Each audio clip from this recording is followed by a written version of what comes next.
This is Group 1's Engineering Research Project presentation for Introduction to Engineering 1201, Section 41175.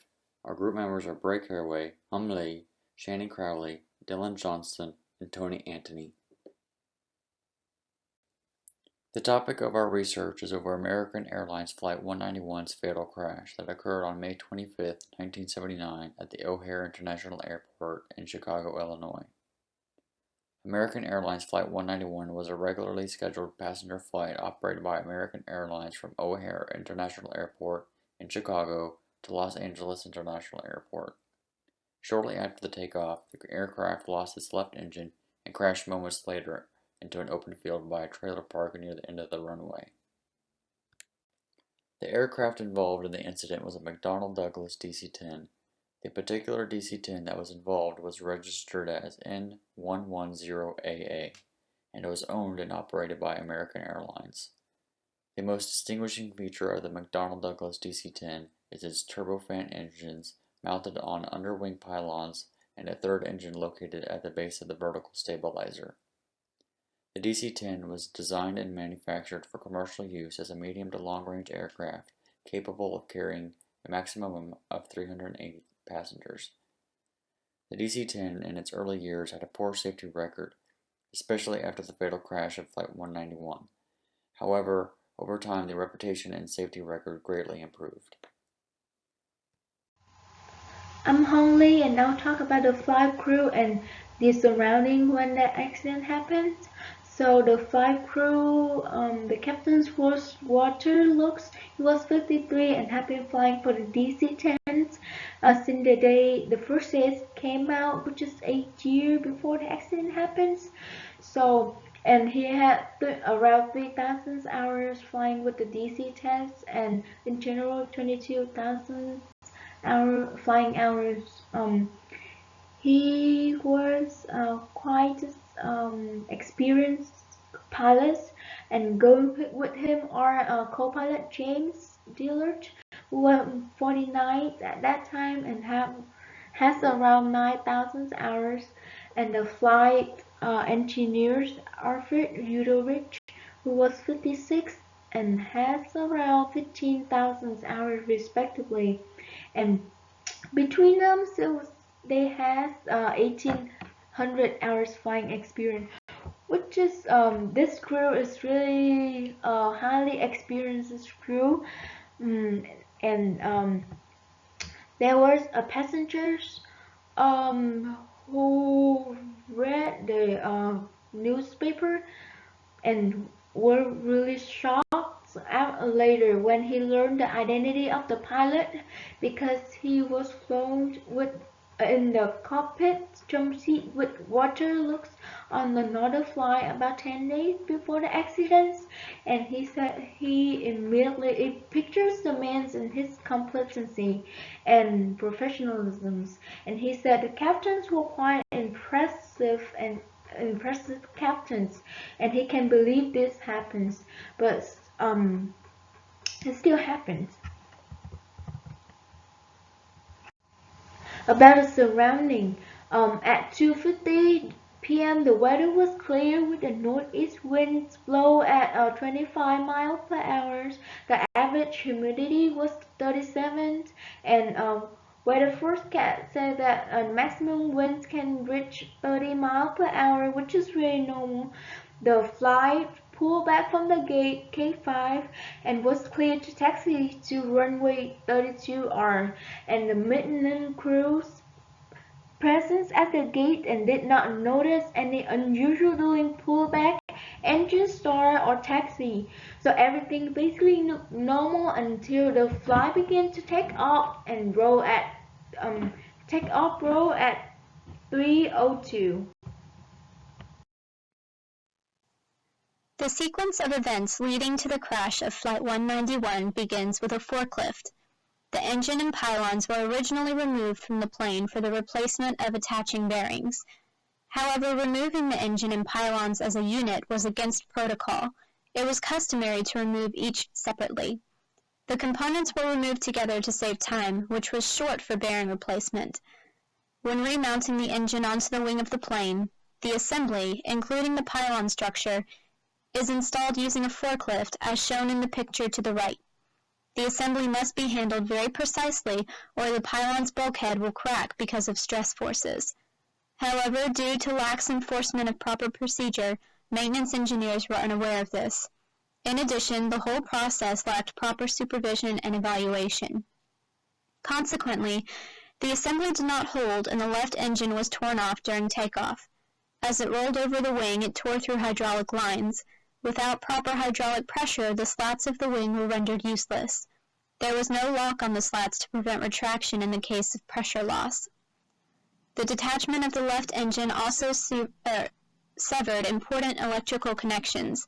Vital systems went offline, such as the captain's flight instruments, the stall warning capabilities, slat disagree warning system, and the flight control indicating system. Therefore, the crew were unaware that the left engine had separated at all and that the aerodynamic integrity of the plane was severely compromised. They merely thought that the engine had failed and thus followed engine failure flight procedures.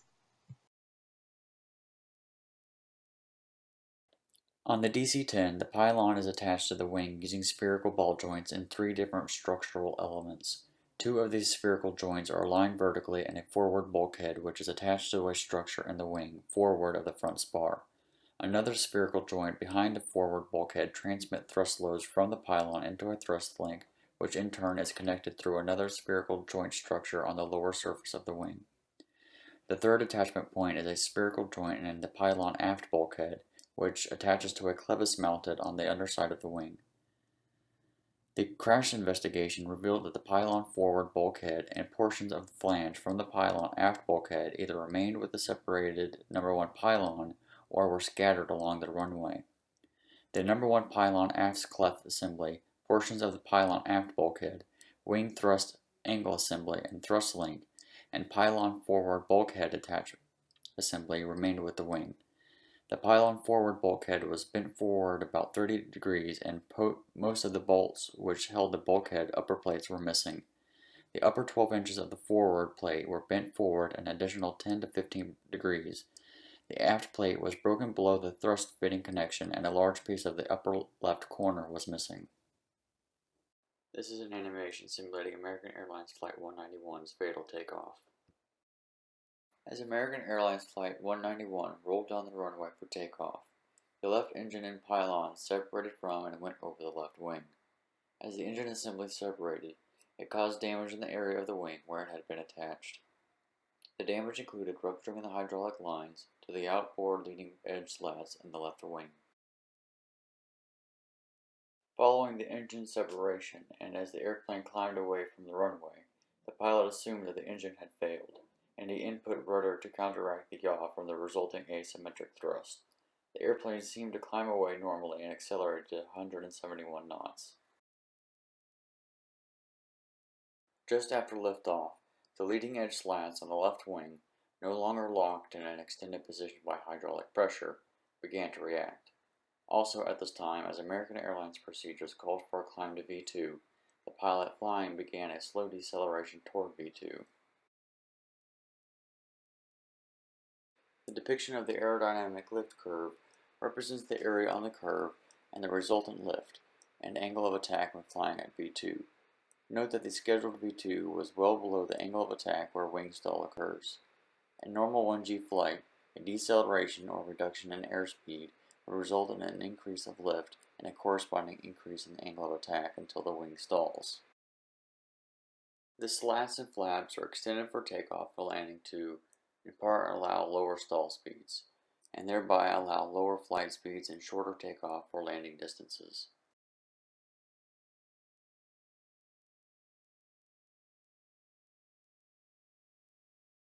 On Flight 191, when the outboard wing slats retracted, the wing was reconfigured such that the effective stall speed for the wing was increased.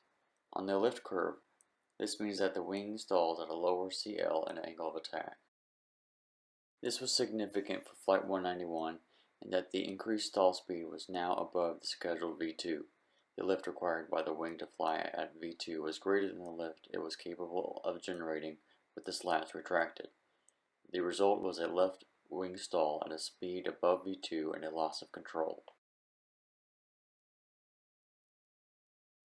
Under normal circumstances, the wings being identically and symmetrically configured, each generate roughly half the lift required by the airplane. The lift generated offsets the airplane weight, and during a climb, the generated lift is greater than the weight of the airplane. When the slats retracted on the left wing, it then became incapable of generating the same lift increment as a properly configured right wing. This lift asymmetry resulted in a roll to the left that was initially encountered by an aileron input. Not shown here are roll spoilers that also would have extended on the right wing to increase the roll power. The pilot would have made roll control inputs to raise the left wing back to level. The aileron deflections shown here are consistent with that intent. Finally, as the airplane was decelerated to the stall speed for the left wing, the roll caused by the lift asymmetry overpowered the control authority of the airplane, and an uncontrollable left roll resulted.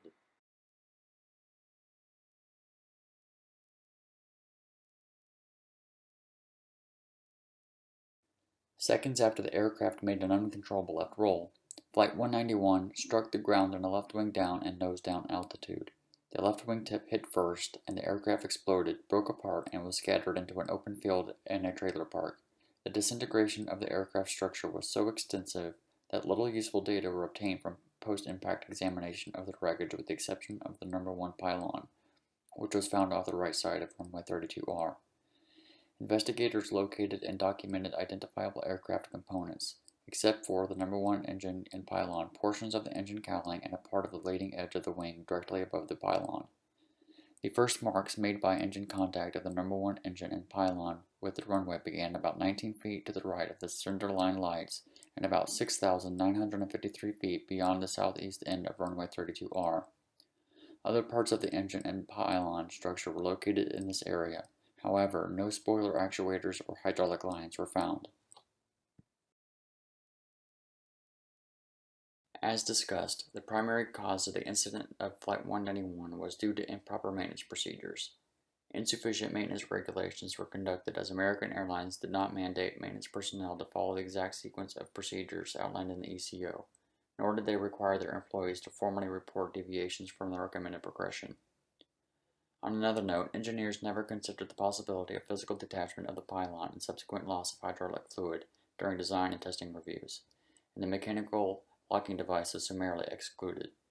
The failure of the stall warning system was a direct result of this oversight.